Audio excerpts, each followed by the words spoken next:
Jesus gives himself as an example of a victor, of a conqueror, an example that we have to follow after.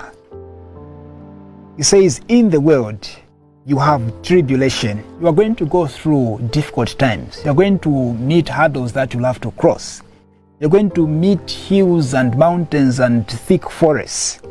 But be of good cheer, or in other words, but rejoice, because I have overcome the world myself. So when we meet those challenging moments, Jesus is what we look at.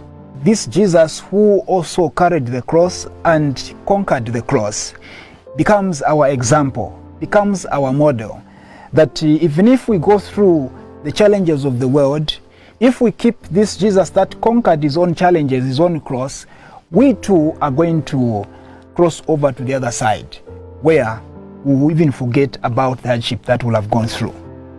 It is very easy for us to give up very easily, to give up so easily, especially when you go through something that you feel you don't have the energy to defeat.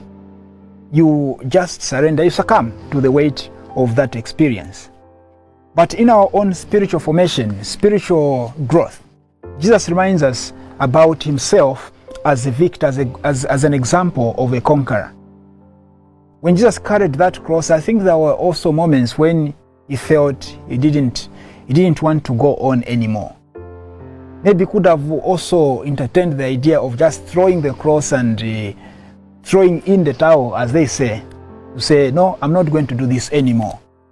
You remember when he went to pray in the Garden of Gethsemane, he expressed that fear, like he wished that cup of suffering could just pass him by. We also go through those things. We entertain thoughts like that. But at the end of the day, Jesus conquered. Jesus carried the cross right up to the end, was nailed on the same cross, was buried, and he rose as a conqueror. And if we also allow ourselves to follow that path, then we are also going to emerge as victors, as conquerors. We are disciples of Christ. And when Jesus invites us to be his disciples, he doesn't promise us a good life.